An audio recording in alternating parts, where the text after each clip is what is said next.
Hi, everybody. Welcome. My name is Carrie. I am City Market's Assistant Outreach and Education Manager. I am so glad to have you join us today for our Intro to Square Foot Gardening class with Mr. Peter Burke. I will be sitting behind the scenes, so you will hear my voice but not see me after this introduction. You can insert questions into the question and answer box. I will see those. We're probably going to hold questions for good stopping points during the presentation, probably holding a lot of them more towards the end, because I'm sure you'll have questions that might be answered by a later part of the presentation. But again, anytime you have a question, go ahead and type it into that question and answer box. I will see it and we can gather them all together into a list. Thank you so much. Again, if you have questions, type them in there and I will turn things over to Mr. Burke. Okay. All right, so we can start, right? Yep, I'm getting your PowerPoint. There we go. Okay, there we go. All right, my name is Peter Burke, and I've been teaching square foot gardening since, about 2005, been a good long time. I've been using the square foot garden method for quite a few years. I started in 1981, and the original book, the Square Foot Gardening one, that came out in 1981 by Rodale Press. Can people see that? Yeah. Then the second book came out in 2005, which was the all new. The difference, there's a few differences in it. What I'm teaching from is from the all new. But with gardening, whether it's square foot gardening, I consider the garden basics to be permanent beds, permanent pathways, perfect soil, grid planting, trellises, hoop houses, succession planting, and the garden plan. Now, each one of these things, works with all the rest. It's sort of a relationship, more or less. Permanent beds need to have permanent pathways. That way, you can walk on the pathways, and with the beds, you water them, fertilize them, but you don't water and fertilize your pathways. So when I first started in my second, in the 2005, I started out with this lawn, and my wife and I decided we wanted to expand the garden, and so we started right here with the lawn. Now, you'll notice that I'm not tilling the lawn at all. All I'm doing is putting the plastic down and making it ready to put the beds down. So the plastic I'm not going to leave down there. It's just to kill the grass. That's all. It's instead of, which is a lot of people use a tiller or a plow, and but you don't really need to do that. All you need to do is have a way to get rid of the grass. So you can leave the rototiller in the garage and not bother with it. So you'll see here, as I was killing the grass with the plastic, I was laying out what I wanted for my beds. So I built the beds just out of regular old spruce. We drilled them and then screwed them all together. That's my son. And now a lot of people say, well, why don't you use cedar or something like that? What I found that no matter what kind of wood you use, the wood will rot in about 6 years. We get about 6 years out of it. It runs somewhere in the $5 range. I figured, the beds cost us, maybe $1.50, $2 a year. And that's certainly a lot cheaper than having a rototiller and a lot less work, because these beds are, as I said, permanent beds. They're going to stay there year after year after year. And when they rot, then we'll just replace them and they'll be part of the soil, And it's neat because when you pull them apart, when they finally do rot, you'll see that the mycorrhizal has grown right into the wood, and the wood, in a sense, has become part of the garden. And so I like that quite a bit. I don't really like to use treated wood, pressure treated wood. I like to just use a natural wood and let it rot and become part of the garden. These boards are 6 inches, and the 6 inches is kind of the minimum. And depending on what you're planning to grow, you might go at 6 or 8 or 10 or even 12 inches. I don't really see any reason to go beyond 12 inches. I grow the very wonderful daikon radishes, which are very big in 12 inches, and that works out just fine. So you can see this is so simple. You're going to build that bed, you're going to fill it, and then plant.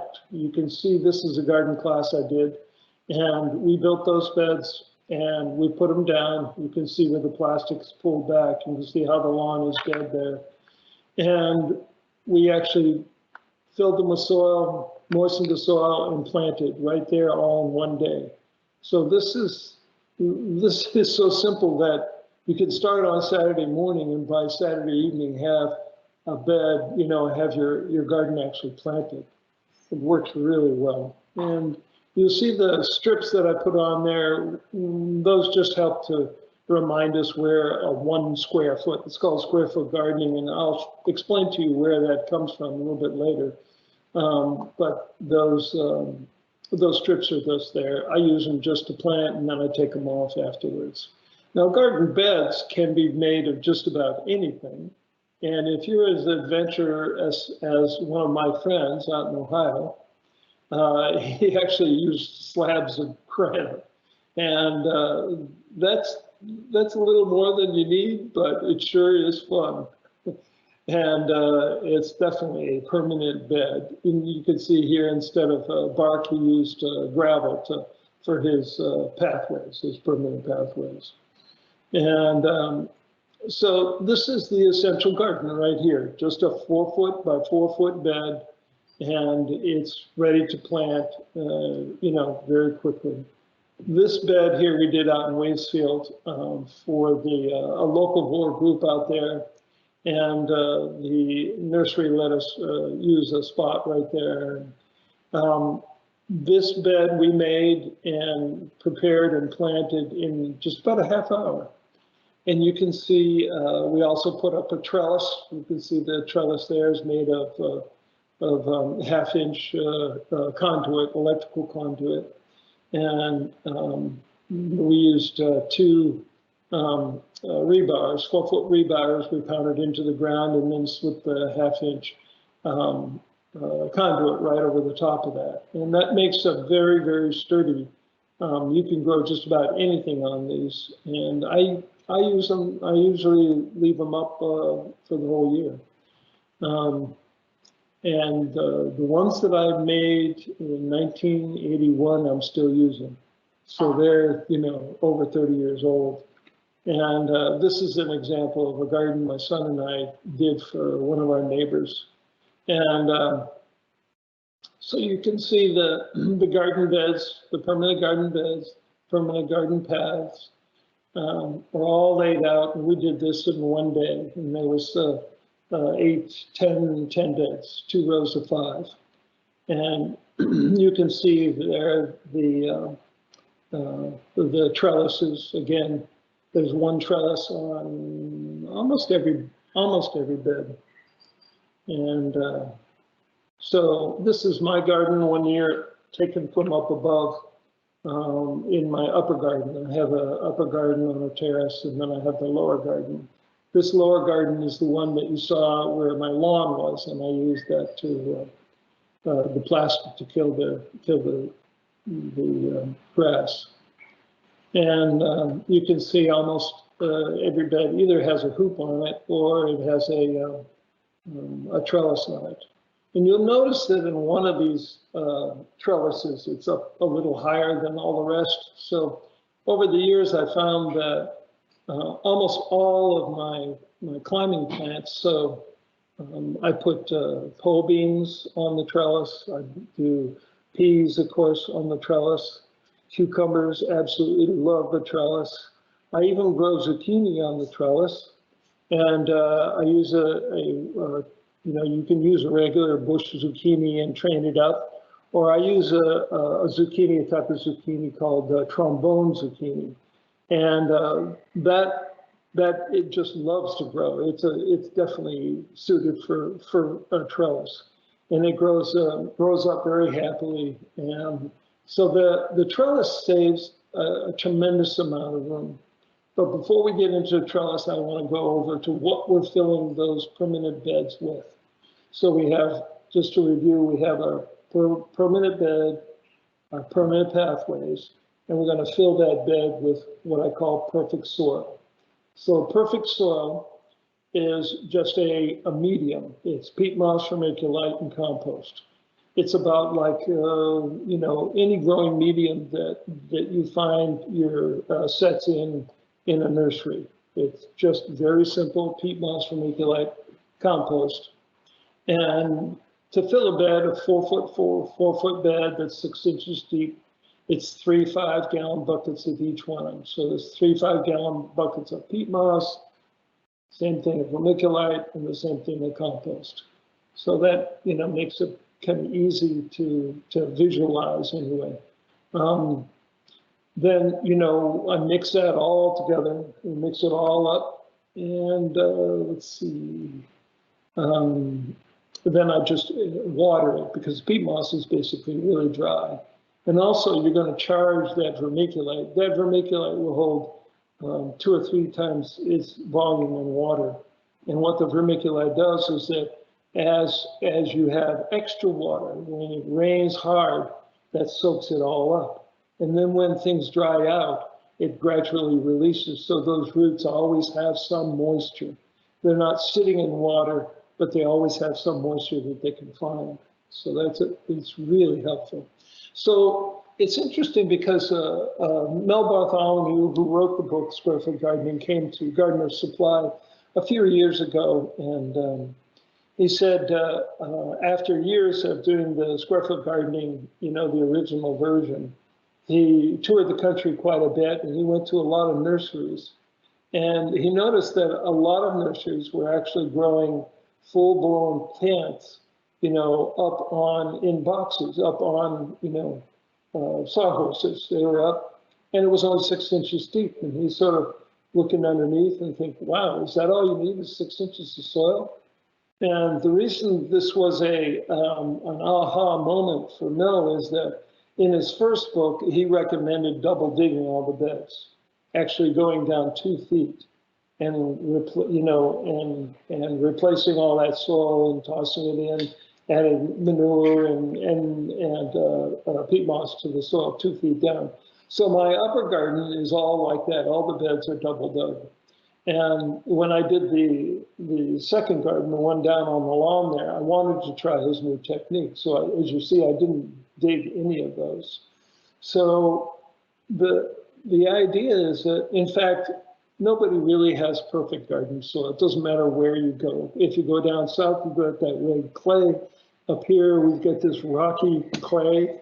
And you go down in some southern states and out west, it's sandy.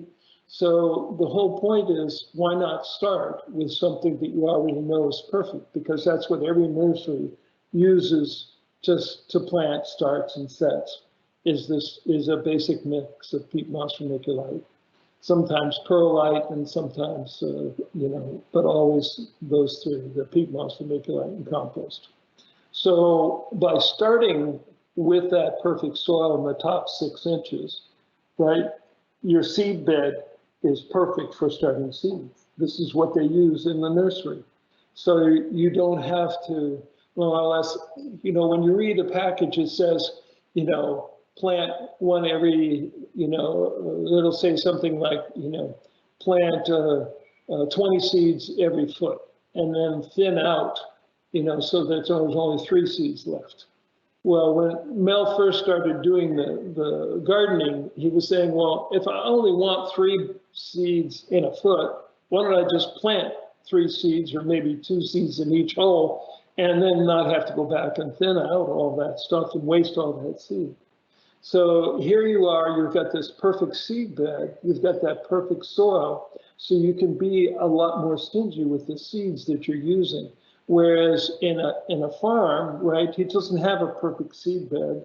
He's got, he's got whatever he's got, after the plow and the tiller and all the rest. And so he's got to overplant because he knows he's not going to get perfect, perfect germination. Well, in the garden, we get to do things differently than they do on a farm. We can start with perfect soil, we can plant fewer seeds, and we can get good germination from it. So the perfect soil does all of those things for you. It gives you a perfect seed bed. You don't have to overplant. But of course, the neat thing about having perfect soil in a permanent bed is that you never walk on that soil. You're never compressing the soil. You're never putting your weight on it. Do anything you want in the pathways. Don't water it. Don't fertilize it. That's fine. So you're only watering when it's really dry. You're only watering in the beds. You're only fertilizing in the beds. You see, in a regular garden without those pathways, when you fertilize, you're fertilizing the pathways. You're actually feeding the weeds. You're encouraging the weeds to grow, and a lot of times they win out. This way, we're making the pathways as hostile as we possibly can.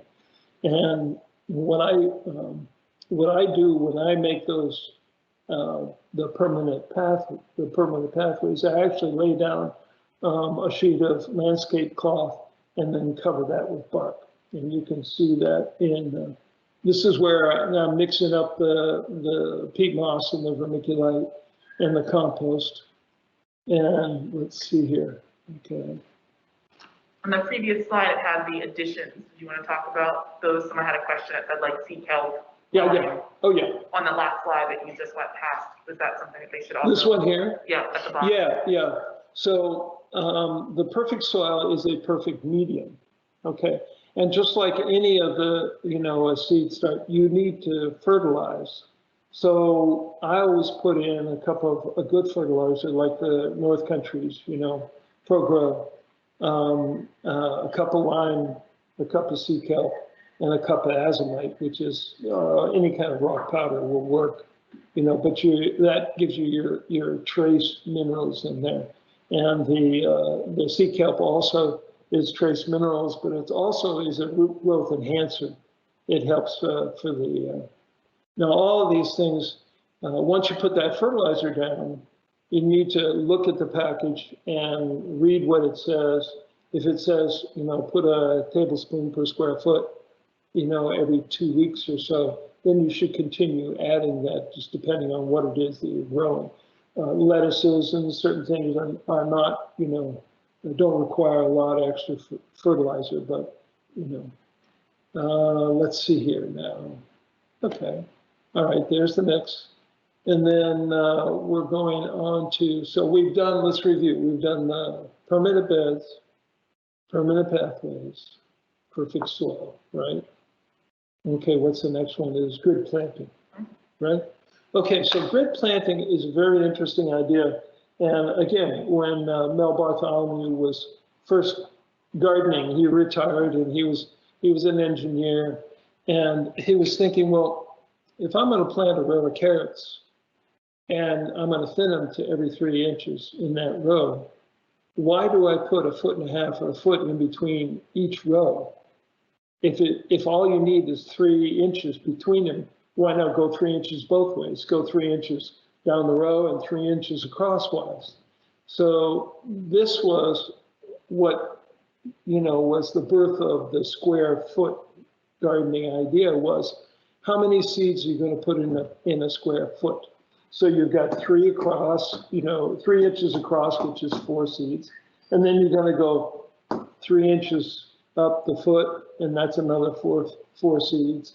So you have 16 seeds in 1 square foot, which would take you, about 4 linear foot of garden space to do the same thing. So you've just compressed the amount of space that you need to grow 16 carrots from at least 4 square feet, and depending on how wide your paths are, it could be as much as 8 or 12 square feet. You've condensed that down to 1 square foot. So, you know, this saves a tremendous amount of space. One, makes that small space they have much more productive. You don't need to water the pathways, right, where the weeds are going to grow. You don't need to fertilize the pathways because your pathways is only 3 inches. You know, you're not walking in between the rows. You're not putting a rototiller in between the rows or, you know, any kind of tiller. Your row is only 3 inches apart. So, and so you can see here, these are beets, and these are large beets, so they're actually 4 inches apart. So that actually makes for 9 beets per square foot. And so it makes it much easier to plant because you know you're only going to plant, you know, so many. Makes it easier to think about what you're going to grow and how much of it you want. Makes it a lot easier to plan ahead if you're buying sets. Well, how many sets do I need, you know, per foot, and how many square feet am I willing to give up to broccoli? Do I want, because broccoli is one of those ones that's 1 square foot, 12 inches between plants. That's, you know, broccoli, tomatoes, cabbage, even your kales, you know, your collard greens. They're very big when they finally, you know, leaf out. And 1 square foot, you only need 1 plant.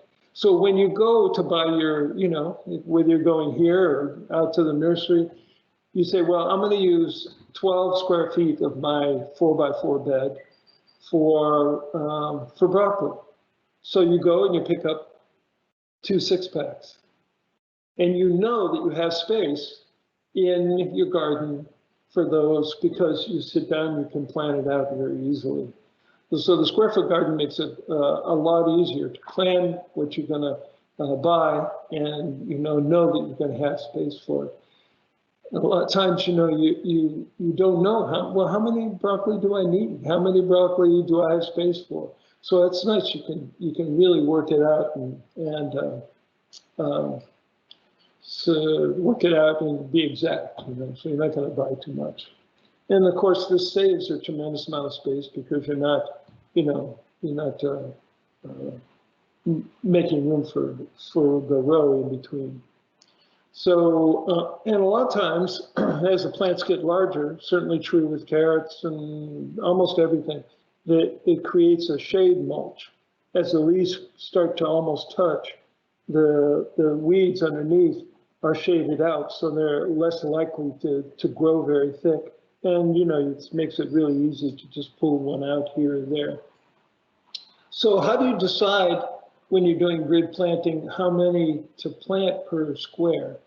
Well, when you look at the seed pack, let's see, so this is 12 6 inches. I'm going to go back to these, but I want to show you here. So this is what you're looking at. You're looking at parsley. Those are 1 every 6 inches, so there's 4 parsley plants in a square foot. The lettuces, same thing. So there's 4 every 4 per square foot. The Claytonia, you can see I put, those are the ones in just off to the left. Yeah. Is it the left? Okay, off to the left. Those are, there's, you know, 1 every 4 inches. There's 9 of them. And the same thing up above for the spinach. And then you see in the back, and this is a routine that I use a lot. You'll see that I've used the front 12 square feet, you know, to plant. And then the whole back row on the north side of that bed, I planted a trellis. And I use this a lot. On almost every bed, I have a trellis. So on that back 4 feet, 4 squares, I plant, there's, you know, 8 pea seeds per square foot. And so there's 32, you know. So when you look at the package and it says, you know, there's, you know, 100 seeds in the package, well, you know, I can plant 2 trellises with that, you know, giving a few extra here and there, you know, if you want to plant. So going back, let's go back to the, okay, per square foot. So when you read the when you read the package and it says, you know, thin to every 12 inches. So you know that it means it's 1 in a square foot. When it says thin to every 6 inches, there's 4, you know, so there's 6 inches between those. And when it says thin to every 4 inches, that means there's 9 in 1 square foot. And then radishes and scallions and those are all plant 3 inches apart. Carrots, I plant 256 carrots in a 4x4 bed. That's 16 per square, and you can see that just very easy to figure out, right? So your rows are only 3 inches apart. So this is what you're looking at here. These are square foot planted. Same thing here. You can see my lettuces.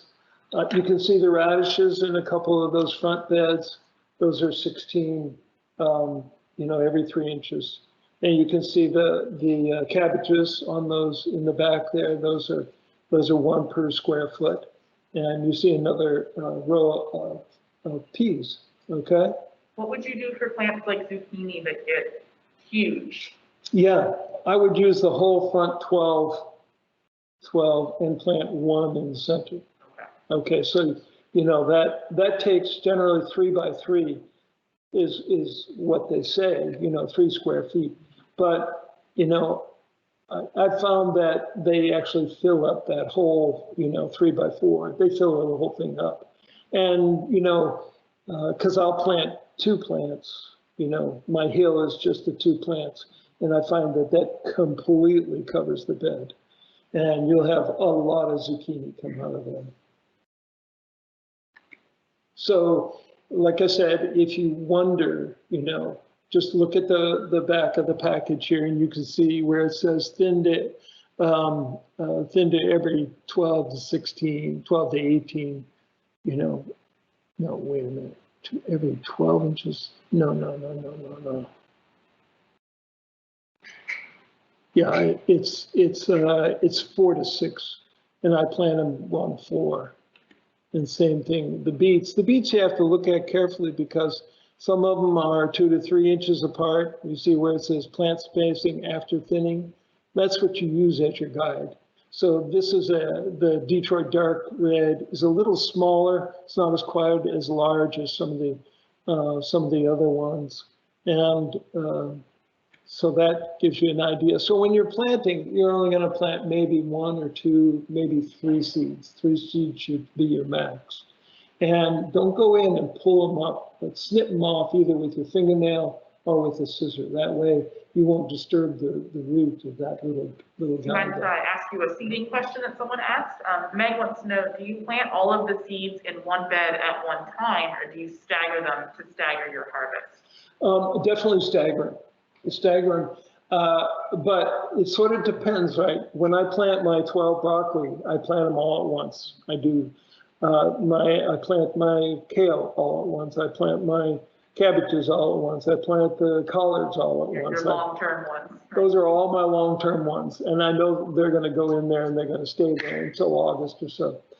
And but yesterday I planted 8 squares. I planted arugula, some kale. Now I planted the kale real close because I'm going to use it for baby kale and not for the big plants. And then I planted some more spinach. I planted some carrots, and I planted a whole bunch of radishes. And I think there was one other thing that I can't think of it right now. The little mustard seeds. Yeah.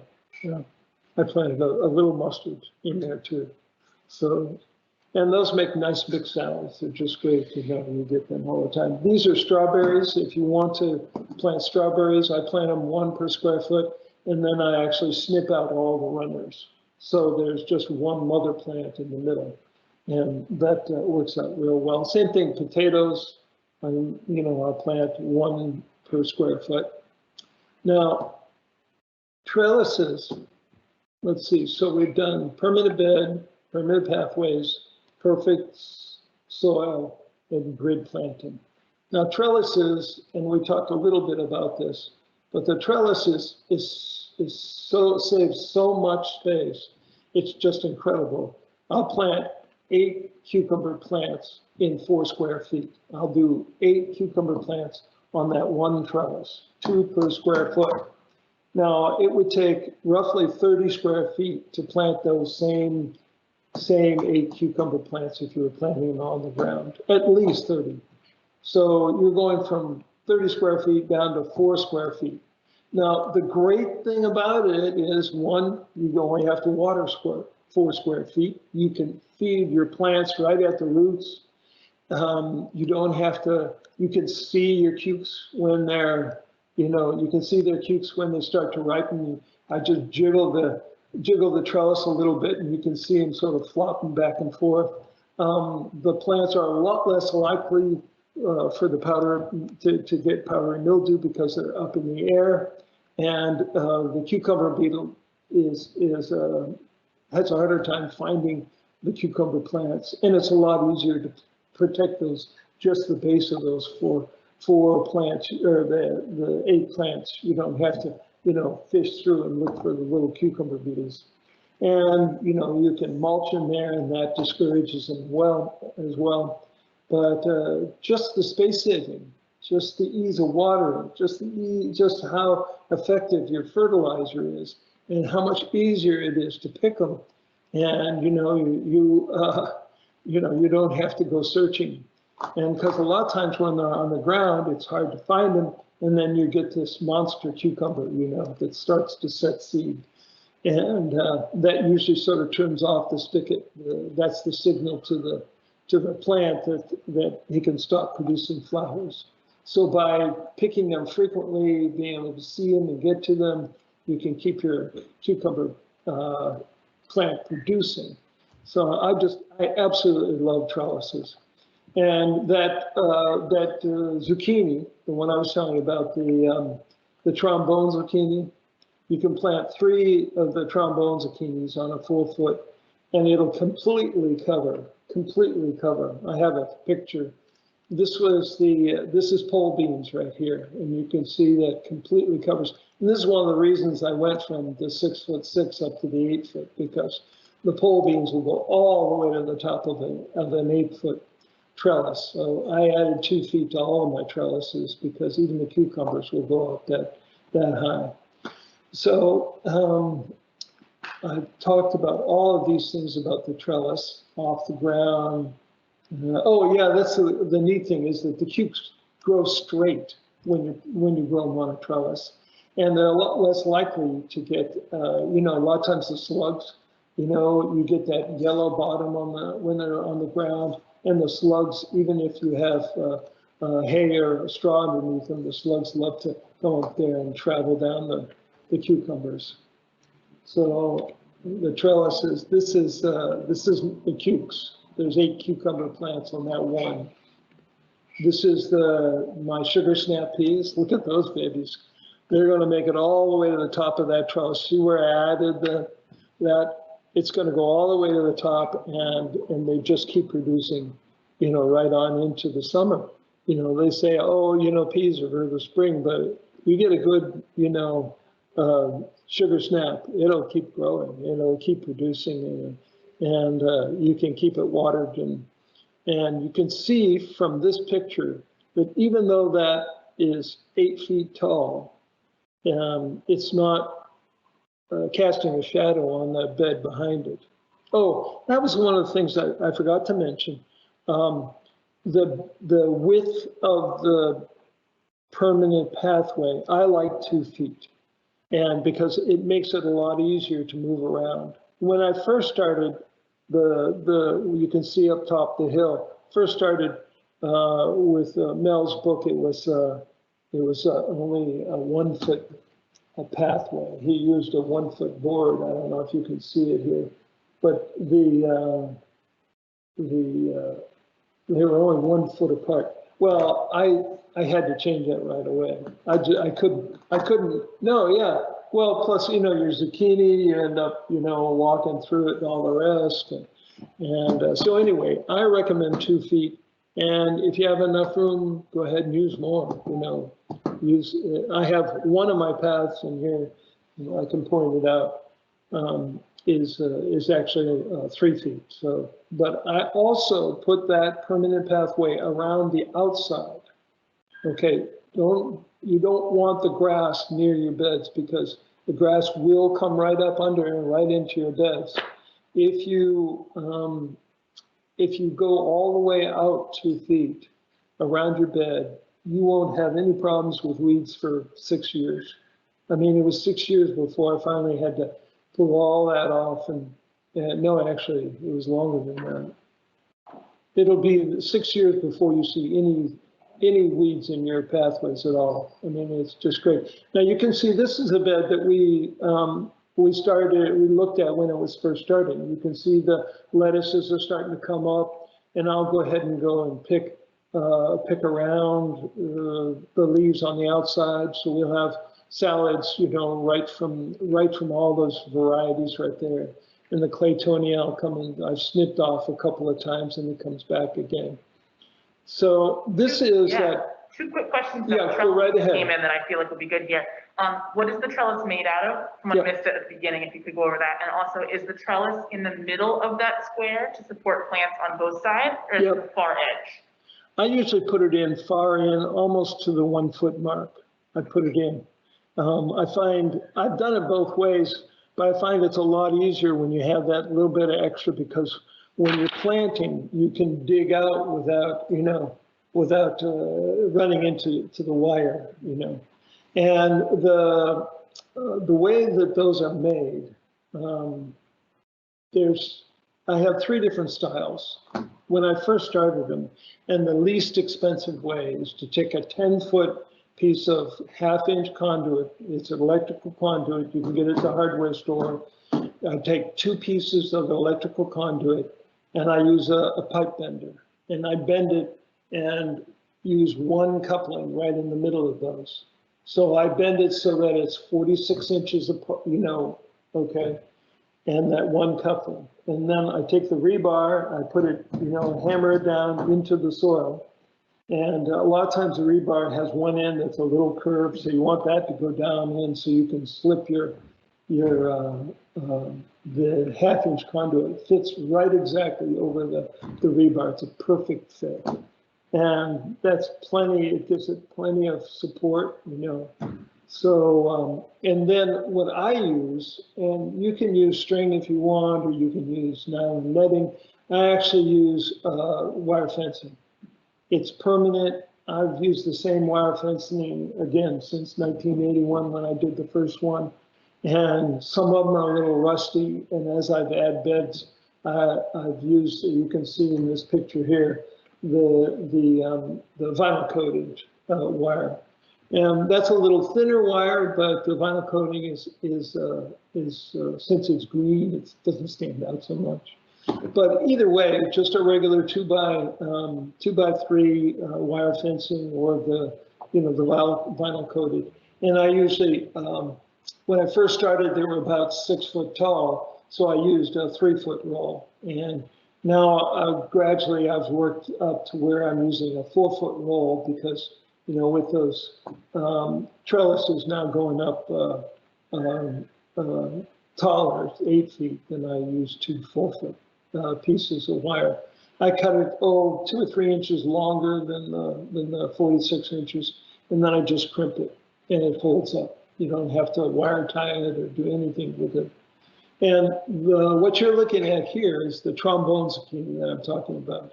As you can see, it's growing just fine up that wire fencing. You can see these, you can harvest at this size, or you can let them go, a little longer.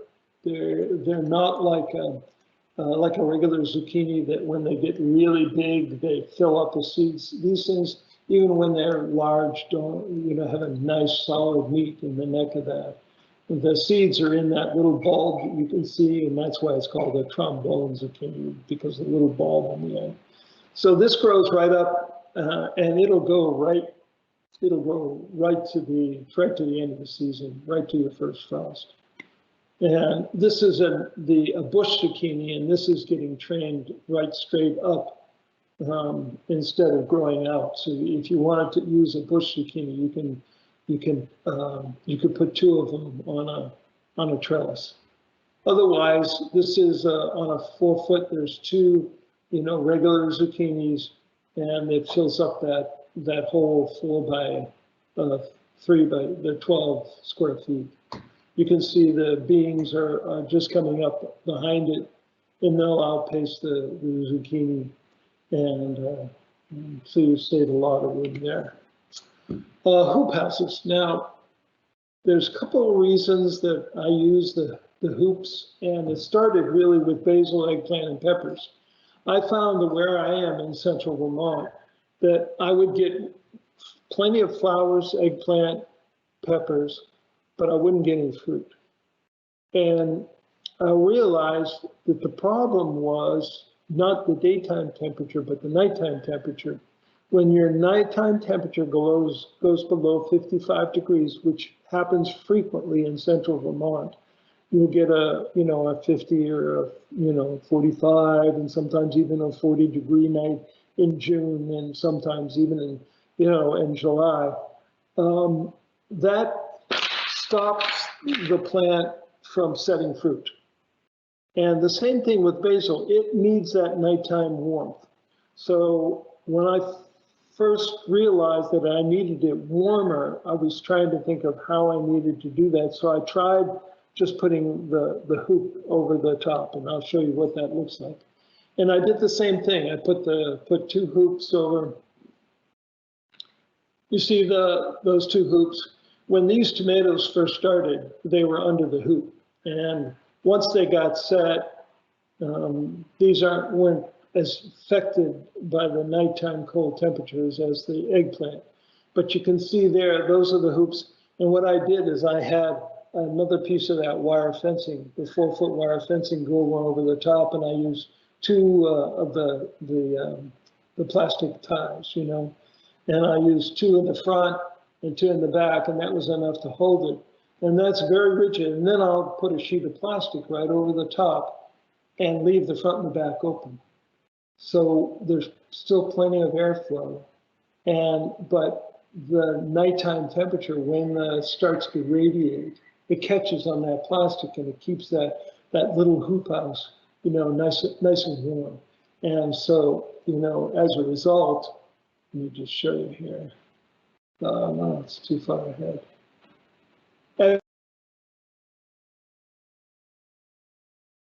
And beautiful basil. And so the other reason that I use the hoop houses, right?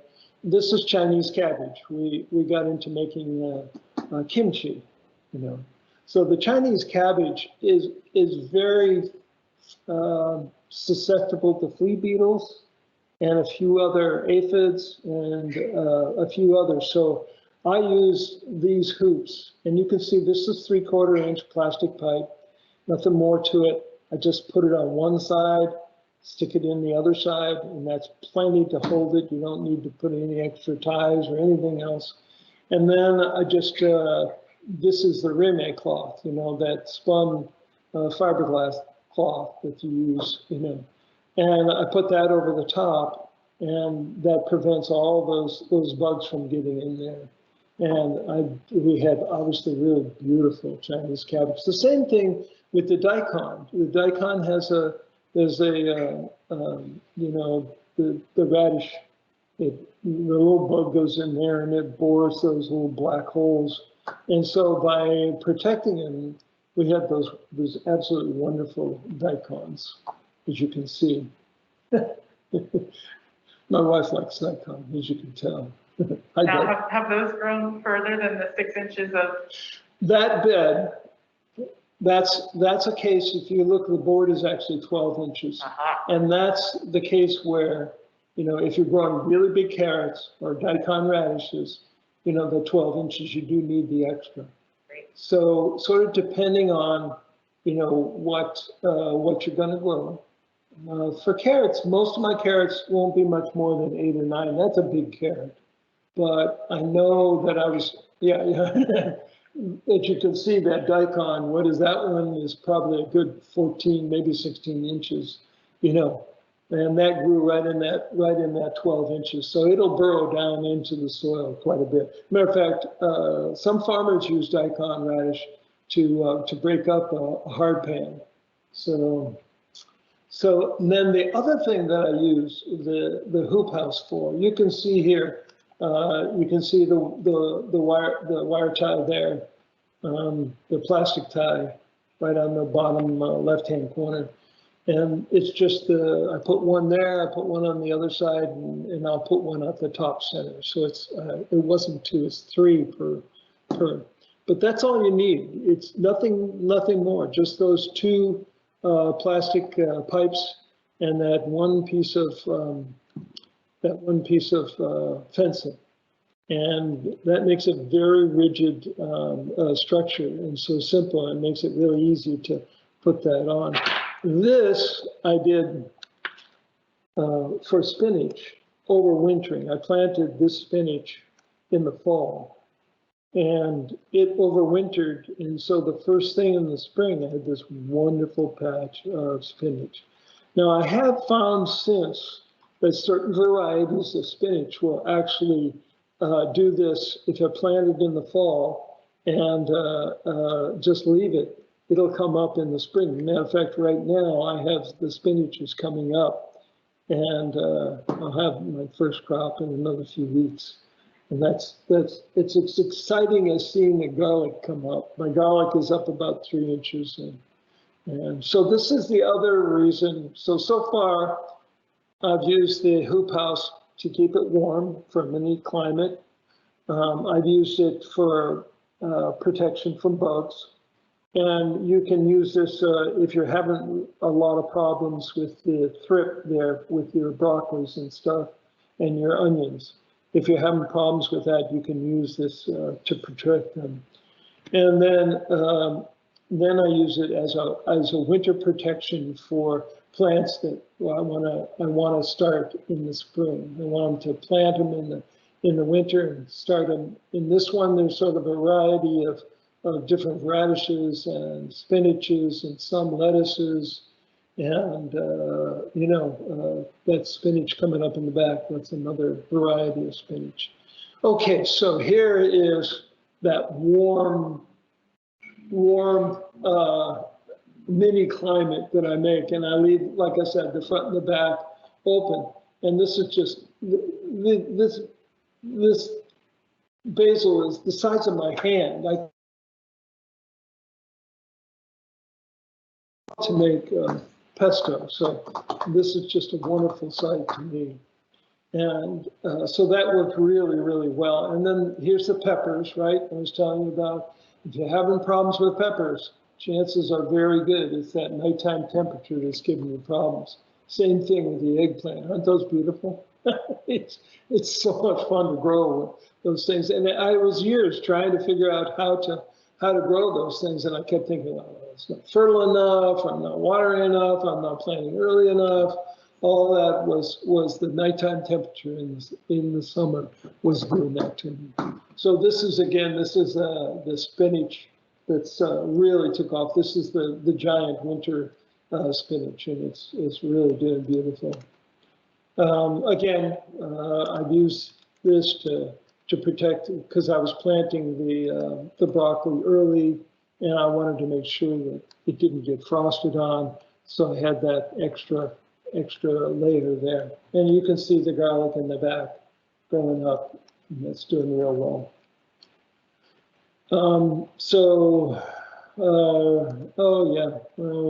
I've got to show you my nice big 8-inch head of broccoli, right?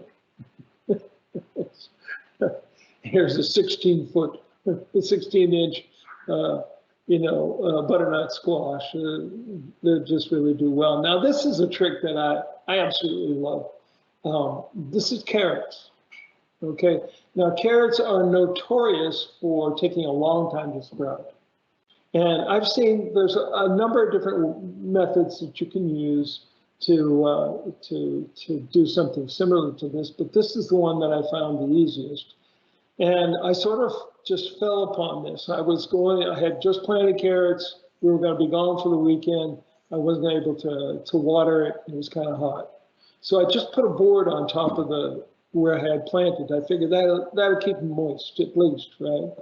I came back and I sort of forgot about them. And a few days later, roughly 7 days later, I pulled the board up and I just noticed the very first sprouts of carrots were coming up. I said, I've never had carrots sprout so fast. I mean, in 7 days, they were coming up. So I thought, well, a lot of times I plant a whole bed of carrots, you know. That way I can plant them and leave them. I don't have to worry about them at all. And so I cut this piece of old plywood and I actually weighted it so that it was right down. I watered it good after I planted. I went through and planted 16 carrot seeds per square foot, 256 carrot seeds. Bring your cup of coffee.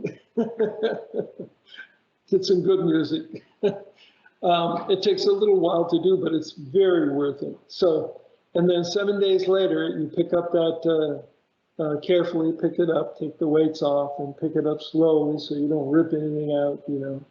And you'll see, maybe they won't be there, maybe you won't find them, but you gotta look real close because the leaves are so teeny tiny. But you pull that up and you see it in there. And you can do this in a smaller level. You could use, just a piece of wood that was, 12 by 12, for 1 square if that's all you wanted for your carrots. Or, you could do, half a bed or the 12 squares, you can do just about anything you want, but that was the way I liked it. This is what I love. This is what, if we have snow over the next few weeks, my spinach will be very happy. We will not have any problem whatsoever coming up through the snow. Isn't that a wonderful picture though? I just love that. And this is, with the large heads of lettuces, right? Sometimes you want to give that a little bit more space. So if you want a big head like this, then rather than planting 4 per square, you can plant, 1 per square and you'll get a bigger head. And this is iceberg lettuce, and I really recommend you trying iceberg lettuce in your own garden because sort of got a bad rap, iceberg lettuce. You figure, well, those are little hard balls you get, at the supermarket. But this iceberg that you grow yourself, and you just take those outer leaves, and they are sweet and juicy and crispy. They just really are a whole different animal. They're doing very, very wonderful. And given enough time, they'll head up, and you'll have a beautiful head of. This is also iceberg lettuce, and it's just starting to form. And I'll probably go in and take out, the outer leaves of this. And then behind that is the arugula. Boy, that just makes me hungry for salad right there. Like I said, if you let it go long enough, you'll have this wonderful head of lettuce. So we've done the permanent bed, permanent pathways, perfect soil, grid planting, trellises, right? The hoops, right? And I want to talk a little bit about the recipe gardens because this is just so much fun. You saw that mass of basil, right? Well, that's just, I'm looking at that, time to make pesto. And I'll usually do about 30 cups from that 4x4 bed. That's 16 plants, right? That's just 16 plants. And I'll freeze 30 cups of 30 cups of pesto. So I have, I plant a whole bed of garlic, a whole bed of basil, and I'll plant 12 squares of parsley because that's my recipe besides the olive oil. And then I'll also use the Parmesan cheese on some of it. Some of that I do without the cheese because with my family, some people want the cheese, some people don't. But so that's, if you have in mind what you want to do in the fall, then you plant it, and it's ready for you all at once. It's like making tomatillo salsa, right? You don't want to plant your cilantro first thing. You want it because cilantro only takes about 30 days to grow. So you want to, when you know that your tomatillos are going to be ready, then you start your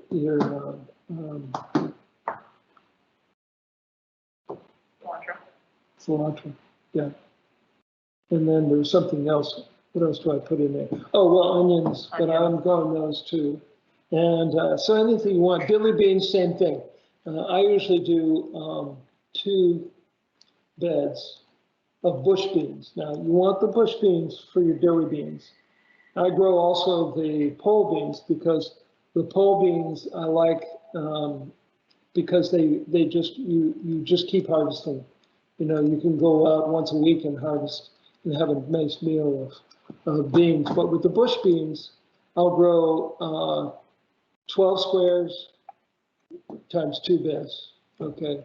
And that, again, gives me about 30 jars of dilly beans. I'll grow about 8 squares of dill, and then, of course, it takes about 15 bulbs of garlic that's bulbs, not just single, that's clove, not just single cloves, but 15 bulbs. So, if you have something that you like, and kimchi, we got into doing kimchi, and it was a lot of fun. Yeah. We used a harsh crop for some of it, and then we just we used just quart jars and just half-gallon jars for some of it, and whatever we made was fantastic. I love kimchi. Yeah, and it's easy to make and you have all the makings. The scallions, if you don't have the scallions, we use tatsoi. The tatsoi is nice. It gives it that deep, dark, leaf in there. And we've even made the cucumber kimchi. And boy, I haven't had dinner. I'm killing myself here. But anyway, so if you want a specific thing, you plan for it. You figure out how much. You figure out how many beds you need. And that way, you'll know that you have enough space to actually do it. And sometimes you have to sacrifice something for that, but at least See, that's this is for our kimchi. That's the Chinese cabbage and the daikon. And, I forget what were we making here? That's the eggplant and the yellow squash, and you see the beans there. I think she's just making something. Stir fry. Right? Stir fry. Like summer stir fry. Yeah. And then tomatoes, and a lot of people approach tomatoes differently, but the way I do them is I cut off, I thin them pretty heavily, more or less. As soon as you see the first flower set, I cut all the leaves up to that point. When the next set of leaves, I cut all the leaves up to that. And then you just follow it up. And you don't want less than 3 or 4 leaf sets at the very, very top. So it just looks like one green stem all the way up. That a lot of people say, oh, my tomatoes, the leaves are starting to turn yellow. And I say, they're turning yellow because the plant doesn't need them anymore. It's not because you have a disease. It's because the plant only needs those top 4 or 5 leaves, 3 or 4 leaves at most. So cut them off, and it puts all its energy into your fruit. So you get these wonderful tomatoes, and it's fun to grow, So if you've ever planted tomatoes, sometimes you get a fairly large set, right? And they say to lay it down. Well, the first time I did that, when I tipped it up, I snapped the stem. And I thought, well, gee, that didn't work very well. And it was a windy day, and it knocked over all these plants. And I'm thinking, well, look at that. It's doing just what I want it to do. It's laying down all its own. So now when I have them, they're over 6 or 8 inches, and I want to. I just lay them down their side, and they grow up in about an hour and a half. and then just lay them down in a trench and they go. And I only leave maybe 3 or 4 inches. I just I cut off all the bottom leaves and do a trench, and you don't want them much more than 6 inches deep, because that way they will root. You know, that whole stem will root and become a root. This is we planted our potatoes, and in this case they were a size, they weren't too big. Now usually I'll go ahead and chip the tomatoes. I actually let them sprout to start with, and then I'll plant them about at least 6 inches deep, almost all the way to the bottom of the bed. And then as they start to grow up, I'll just you hill them right up. And the reason you hill them is because the spuds grow above that seed. They grow up above it. And if they come up to where they get the sun, they'll turn green. So the hilling is only just to block the light. There's no other reason to do it other than blocking the light. So some people hill with a very thick layer of straw, and I usually just put in more of the germination mix right on top, and I'll keep putting that on until I'm sure there's a good 6 inches or so above where the spuds are. Makes it very easy. This is a friend of mine who had a serious rabbit problem. And he said, by God, I'm going to fix that rabbit. Anyway, that makes it easy too. So far we've got the permanent bed, permanent pathways, perfect soil, the trellises, grid planting, the trellises, the hoop houses, and let's see, what else did we need here? What else did we have? So, well, let's just forge on with the garden plan. Planning a garden, and I take a good amount of time. I mean, there's January, what else are you gonna do? And I think about, I have a notebook that goes back to 2000, and so I know where I planted. I look at my notebook, and one thing that seems to be in that notebook every year, I take notes for next year when I do that.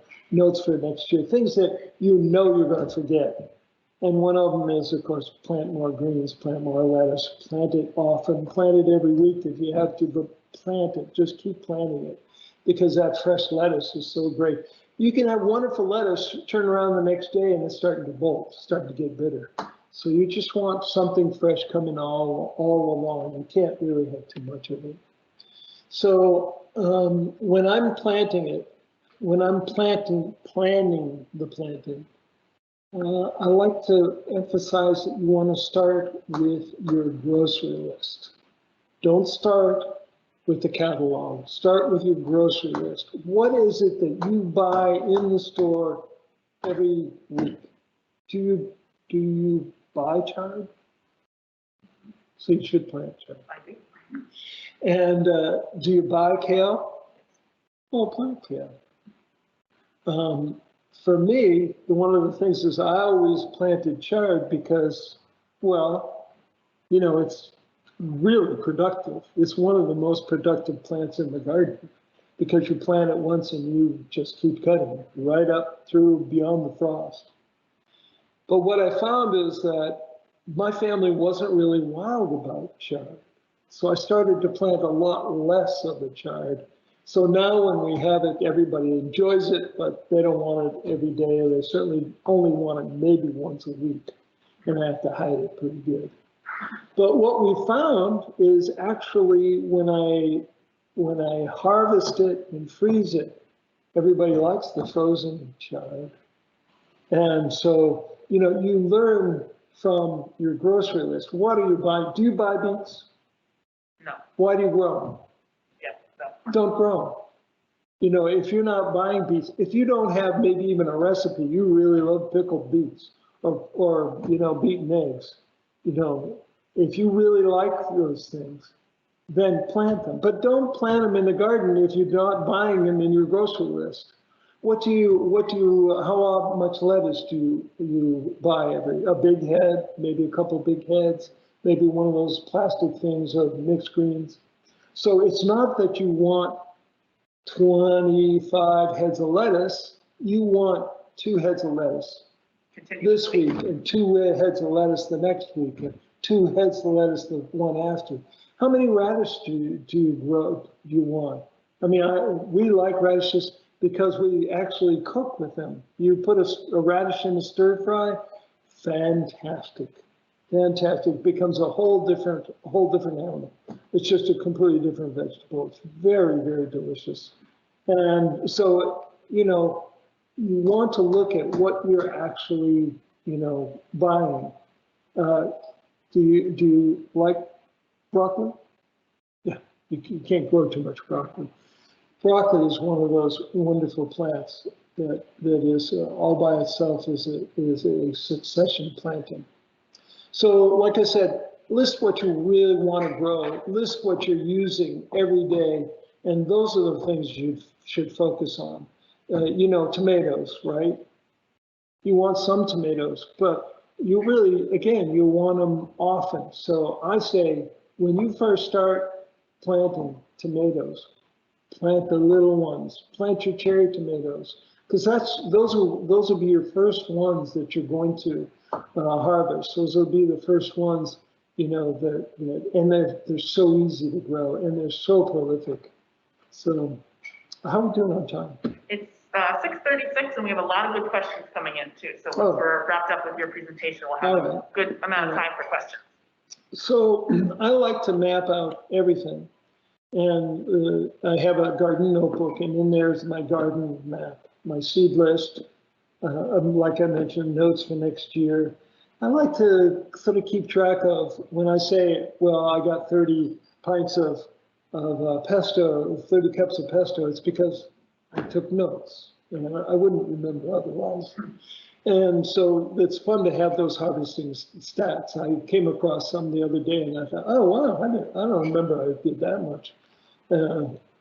And the first year we did like 5 gallons of kimchi, and we realized we were giving kimchi away. We couldn't, So, and throw a picture or two in the scrapbook. You'll enjoy some of those things. That 16-inch butternut that you grew, you can be proud of, or the 10-inch broccoli.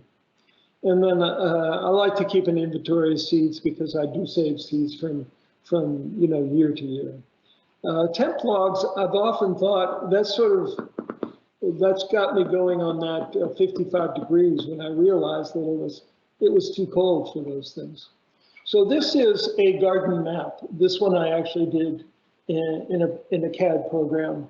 And this is a layout I did for my son's girlfriend, Yana. And she knew she wanted a lot of potatoes. She lived in the Ukraine, and they grew a lot of potatoes. So I took the upper garden. This is not the one that you can see. And we just went through. And she thought she wanted beets, and then actually after we did it, she decided that she didn't really like that many beets. So we changed that this year. The carrots, right? I have 2 asparagus beds. Those are those long ones that you see. I've got 2 beds of rhubarb. Those are on the hillside. You can see where the marble steps are. Those were on a hillside. So you see where on the right side there's 3 pear trees. Those are those little wingy looking things. There's a pear tree in the back, But then in the front, I have the butternut. And that butternut, when it starts to grow, really start to put on, it goes down this hill, and it grows right over the top of that, the little plants there. And those are all gone. The lilies are gone, the daisies are gone, and all that stuff.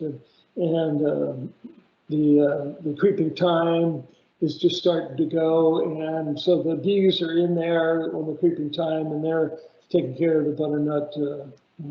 So that's why I plant them in the front of each one of those. And, you know, so this doesn't need to be as perfect. You see, this is my, the same place, right? This is my thumbnail. And I did this on graph paper, but I also did it on a regular notebook paper too. And so the same thing, there's those 2 asparagus beds, right? And I moved in the potatoes over on other beds, so I'm not planting the potatoes in the same place because I like to rotate them. And this is one of the great things about keeping a map from year to year is you want to rotate your plants.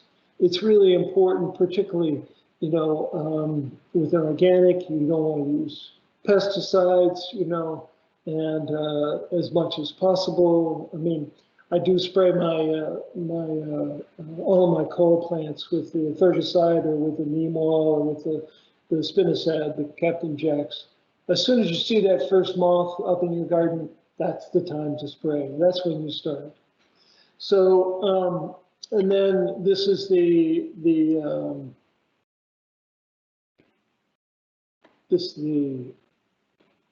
oh, look at that, I put exactly the same one in. Oops, sorry guys. There's the whole east side, which I didn't get to, wait, yeah, I didn't. So anyway, the point here is that it really helps to think this through. So when you're ordering your potatoes, right, and you know that for each one of these 4x4 beds, you need about 2 pounds of potatoes. So I wanted, you know, I grow a keeper, a Kennebec. In fact, I still have Kennebec potatoes in the basement. The golden ones, the Yukon Golds, those just starting to sprout. So we took them out and I made home fries in the air fryer, and they're fantastic. And so I'm using those up, and I took some up to my son's. And but the Kennebec still perfect. I have 2 boxes of them like this, and they're perfect. But so when you're thinking about it, well, how many potatoes should I order, right? Well, you know, it's about 2 pounds per. So you know you want so many for keeping. I get the rose gold, which are the small red potatoes. They're extra early. And also I plant a bed or 2 of those. And so you'll have, you know, those very first, in August, you'll have those potatoes, you know, to work from. Succession planting. Okay. The idea is, like I was talking about the lettuce, you don't want to plant a row of lettuce because you'll have too much one day and not enough the next. So you'll have, you know, 25 heads of lettuce that bolt before you get down the row. So what you want to do is you want to plant some lettuce or something like Claytonia, which is early. Then, you know, come the last frost, you want to plant your bush beans. When your bush beans come out in August, you'll plant your radishes. And then once your radishes come out, you can plant your winter spinach. That's that spinach that, you know, you're planting right at the very end of the beginning of fall, the end of summer. And so the same thing, you can start first thing with your radishes. When the radishes come out, you can plant your dill. When the dill comes out, you can plant a turnip. And your turnips come out, you can plant your arugula. So this 1 square foot is actually giving you 4 gardens. And so you've taken, you know, 24 beds and multiplied it times 4. You know, well, you can't do that with everything. You know, your garlic is you know, gonna go right from last year until August. So when your August garlic comes out, well, then you can plant, you know, a radish or some lettuces, or you know, even some peas. You know, you can plant a lot of things for the last month or 2. The broccoli, and I just like it to point out that broccoli all by itself is a succession plant, because once you chop off that big central head, you fertilize and water it, and you keep taking care of it, and all of a sudden it will start putting side shoots out. And you'll have side shoots once a week, right up until November 15th. It'll put out these wonderful, and sometimes they'll be 3 inches and sometimes they'll be 1 inch. Doesn't matter, they're delicious. And you cut them all up. What's the first thing you do when you get a head of broccoli anyways? Cut it all up into pieces. So this is, and with those, the stems are so tender, you don't even have to peel them or anything. You just steam them up and they're ready to go. So succession planting is one of those things that makes planting really well worth it, because it expands the size of your garden by, 2, 3, even 4 times. I'm ready for questions. All right, lots of great questions that came in. So I'm going to scroll back up to the top. So it'll be a little bit out of order, but. Oh, that's fine. Great idea with laying the plastic so you don't till the land. Is this okay if you plan to put in blueberry plants, apple trees, etc.? I'm planning on putting in an orchard, but I don't want to till the land, nor do I want grass coming up and ruining the root system. Absolutely, absolutely. Matter of fact, I have I've got 6 small fruit trees, and I plant them in a 2x4 box. Each one of them 2x4 box. And they're part of my garden. They're not separate from. They also have the benefit of that permanent pathway, so I'm not walking on them, and I'm watering right where their root system is, And, but absolutely, you put that plastic down, if you have to weight it, depending on what what the situation is. If it's really high grass, you might want to mow it before you put that down, but it doesn't matter. As long as you put that plastic down, it takes a couple of weeks, depending on how high the grass is. It takes a couple of weeks before it starts to die back, but it will die back. You saw in the picture there. If we can go back if you want to take a look at it. What's the next one? I've put you full screen so that people can see you when they answer, but let me put your PowerPoint back up real fast. Oh, yeah. Okay. No, that's good. We'll put your PowerPoint. There we go. So someone asked about the construction of the trellis. We went over that, the materials for that. Yeah. Just so everybody knows too, we are recording this and it will go up on our website at a later date, probably within a few weeks. I will send an email out to everybody when the recording is up. So you can always go back in the recording and, take a look at any slides you missed, write down some notes, all that good stuff. Here's one about staggered harvest. Yeah, we talked about that as well. Great. The trellis question again. Let's see, what is the fabric covering that you use on your hoop houses? Someone missed what that was called. Plastic. Okay, plastic. Just any kind of plastic. Any, 4-mil plastic comes in a roll. It's not special in any way. When do you use the row cover, like the fabric? The row cover is when I'm protecting from the bugs and I want it to stay on. And if you use plastic, it would get too hot. Okay. And like I said, with the mini culture, I just put the one sheet over and leave the front and the back open, and that keeps the nighttime temperature, above 55. Great. So then I use the other stuff is when I'm, protecting from the critters. A lot of questions about bugs and pests. Someone asked about slugs. Does the beer can and salt trick really help kill them? I've used it. It works okay. It is a disgusting job. I just use this logo, and it looks like little pellets of sawdust. And if you do that right from the very beginning, particularly around your cabbages and any of those plants that grow close to the ground, your lettuces, actually, slugs eat cucumber plants just right down to the ground.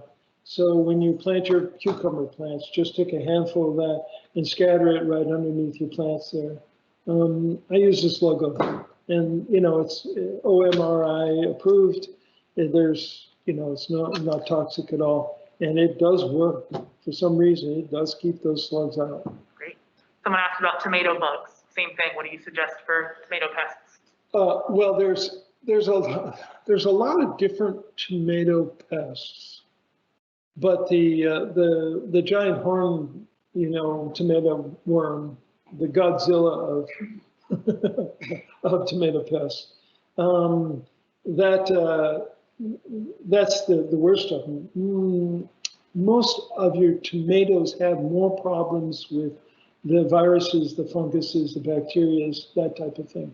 And that the best thing you can do is once they grow up, put a straw mulch or some sort of a mulch down, and then keep cutting those leaves up, because that airflow is the best thing to keep any of the viruses, funguses, and those kinds of things.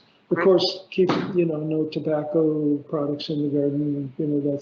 That's just good sanitary. And let me see, the hornworms I just pick. I pick them off. You watch for them, you pick them off. Someone asked about chipmunks and rabbits because they saw that picture of the chipmunks cage. And rabbits. Oh my God! I stopped growing strawberries just because of the chipmunks. What I do now with the chipmunks, and this might be true for rabbits, but I don't have rabbits. Is that I trap them. Like, I trap them because chipmunks tend to have about 50 in a pod. And, once you set them back, then they usually go someplace else. They have plenty of places to live. They really don't need your garden. And there's plenty of food for them. So I trap them, and the same thing with the groundhogs. The only solution to that is a 22. There's no other solution. Even if you trap them, you're actually not allowed to transport them and let them go. And so that's the simplest thing. Same thing with relay mice and voles. They'll do the same thing. Best thing is just to trap them. You're just protecting your garden area. That's all. I do I should mention this. I do a garden show, and this is on starting April 17th. It's every Saturday at 12:30 on WDEV, the Radio Vermont. And if you don't get the AM 550 or the FM 96.1 for the Radio Vermont, it's easy to go right online. You can go on and listen online, and that's a call-in show, so you can call in questions. Okay, and why am I talking about that? If they have questions about pests or guests. If they have questions, yeah. Yeah, same kind of thing. Someone asked about birds and squirrels, and someone was curious as to how your friend found that. Did that cage picture work? The one that you said your friend Yes. built? Oh, yeah, absolutely. Yeah. It's a pretty simple frame, and it's light enough. He made it. It's light enough that it comes right off. But rabbits. If you have rabbits, it's sort of the same thing as the chipmunks. Chances are good you're going to have to thin them out. You're going to have to get rid of the colony that's right by your garden. I have those. I don't know if in this picture that you see, are we still looking at? Yep, we're looking at this slide. You can see in the background there's marble steps there. You see the corner of it behind the one lady. That's a set of marble steps. And there's just enough space that those chipmunks absolutely adore that spot. And so they've made a home there. And so that's where I usually start. All right, a few more questions. We're close up on 7, but if we're taking a little over. Someone asked, in Texas, a lot of my plants bolt from the heat. Do you have any suggestions to work around bolting? Yeah, I've got a bunch of suggestions. The first one is to make sure you're buying varieties of that will take the heat, because if you look at the catalogs, there are definitely some that will take more heat than others. Like the Iceberg lettuce is an excellent summer lettuce. What plants did she say? Doesn't specify, just said in Texas, my plants have problems with bolting. Spinach is notorious for bolting.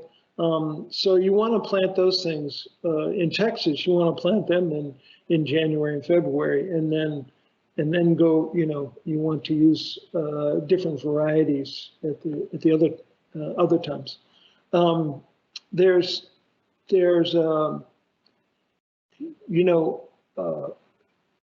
There are fast-growing things you know, like lettuces, that if you aren't set on one particular type of salad green, you know, you can get away with a lot.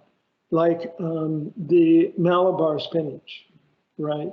Malabar spinach loves the heat, okay? And it's a delicious green. It's very, very good. And so if you look for the things that like the heat, you know, then you won't have to worry about those things that bolt. I get my spinach bolts in May.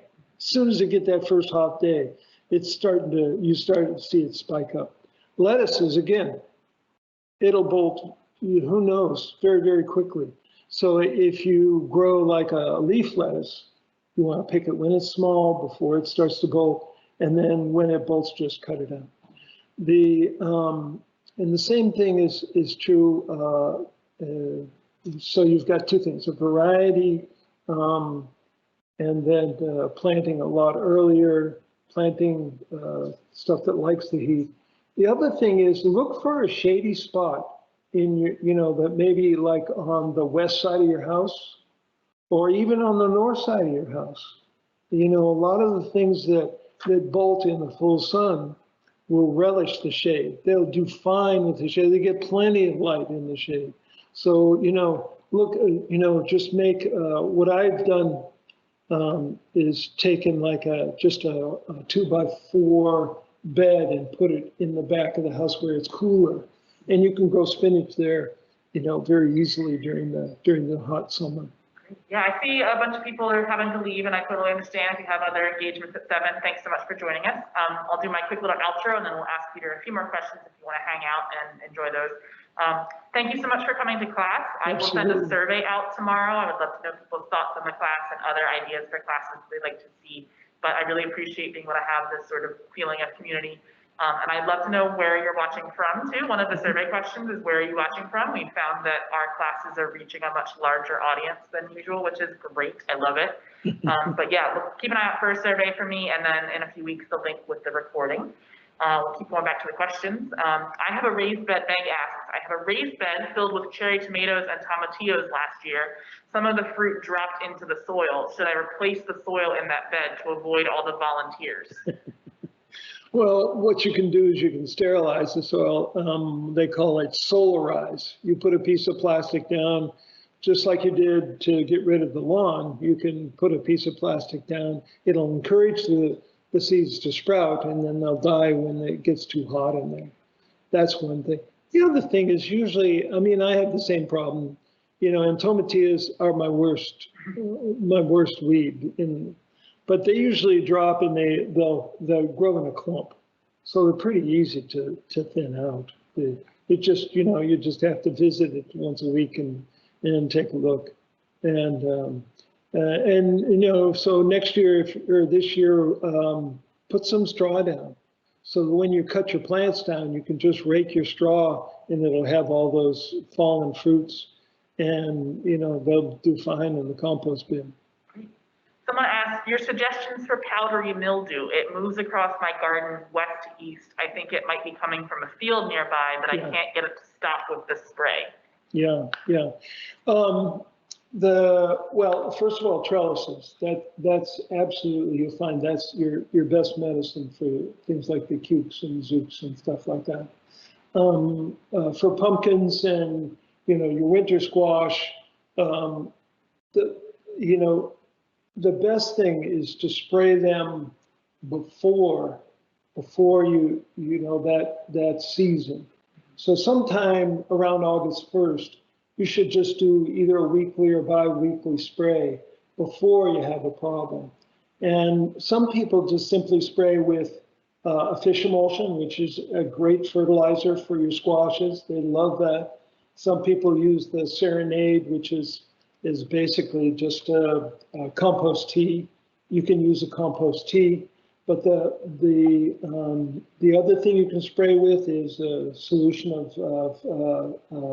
a thin solution of milk, and or baking soda. And so what it's doing is it's keeping those leaves alkaline enough that the mildew can't grow. You know, it's just a petri dish basically, and you're keeping it just slightly on the alkaline side so that they won't grow. They need to have a certain pH and a certain moisture. So as soon as those cooler nights start to drift in, you know, the night time, you know, moist dew in August, right? You want to start with your start with a spray and just do it in anticipation, because it will come. No, we're in a class. We're live in a class. Thank you. Okay. Great. Someone asked, my oak tree covers the whole backyard. Will plants still grow under it? Oh, that's a tough one. That's tough with all the roots and the shade, right? Yeah, yeah. What I would suggest is, and I use them quite a bit, like the earth boxes, and you can find the spots where there is sun, and those container gardens are very, very effective for a spot like that, and because chances are good the tannins in the oak will spoil the garden, you know, underneath there, and very little will grow, particularly with an oak, a wonderful oak. But yeah, use some earth boxes. What's the ones that I use? It starts with a P. I can't think of it right this second. I can send it out in the email tomorrow. If you Okay. I use those because I like the way they're set up, and they have they have a 4-gallon reservoir in the bottom. You know, just once a week you fill that up. If it's really hot, you might have to check it, but that's what I would recommend. And you can grow wonderful crops in there. Ed Smith has a book on container gardening, which is just a delight to read, and so productive, you know. Great. I'm going to put you live in the full screen real fast. And if you want to hold up those 2 books one more time, someone asked about the books because I couldn't quite see them on the smaller screen. Yep. Okay, this book, this is the original book, the one printed in 1981. And this is the one that recommends double digging. And it's a great book. It's good to read, no question about it. But this is the one, the all new, this one came out in 2005.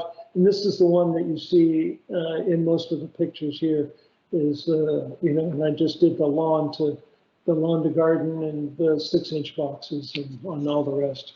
Great. So that's the Mel Bartholomew, and it's the all new square foot garden book. Awesome. I will ask the last 2 in the chat, and then we'll wrap it up for the night and say goodnight to everybody. Sure.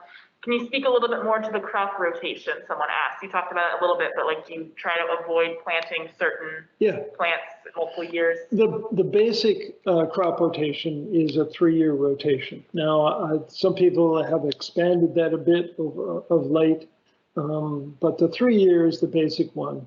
You know, the most important, of course, is your cole plants. That's all your cabbage plants. You know, your cabbage, your Brussels sprouts, your cauliflower, kale, kohlrabi, all of those cole plants. Every three years, you want to make sure. So the other group is your tomato, right? That's your tomatoes, tomatillas, peppers, eggplants, and basil. That's that group. And so those ones, again, every 3 years. And then the other one is would be your like your carrots and your lettuces and spinaches and all those things. Those aren't as susceptible to problems, but they make for a good rotation. So the crop rotation. If you're having a lot of problems with nematodes or different type of critters in the soil, plant marigolds. They do a great job, and you know, you can intercrop or you can just plant marigolds if you're having a problem bed. So those groups, you want to just move them year to year so they're in different beds, and that's really all you need is those 3 years. I had one that was sort of a two-part question. Someone said, other than sea kelp, what other fertilizers would you use that are not animal-based? This person's trying to avoid animal product fertilizers, like blood meal, I guess. Well, I'm not sure about the ProGrow.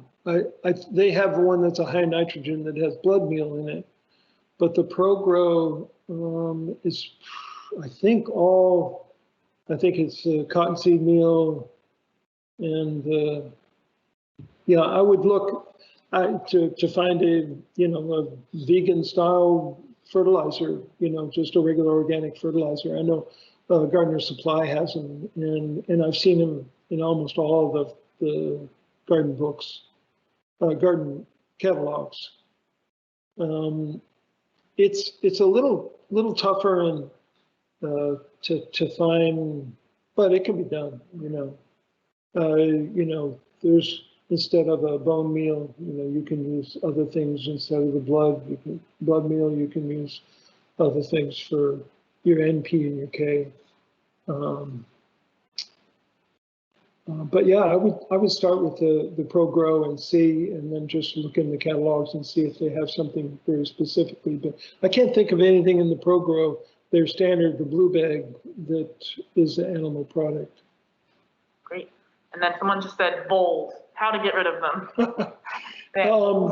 If you can go to the library and get one of Elliot Coleman's book, and he has a great section in there about his battle with voles. What he ended up doing was making a box about 12 inches square that had like a little maze in it, and at the end of the maze, he put a piece of strawberry chewing gum and a trap. And so he had the lid, and he would take the lid off every day, and they would, go in and take the vole out and, dispose of them in the compost bin. And, that's the best way to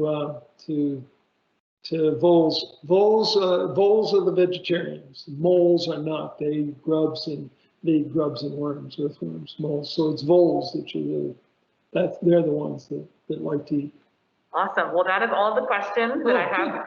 Thank you all again so very much for joining us tonight. Thank you to Peter Burke for coming. You're very welcome. Make sure to check out his radio show. Call in with your questions.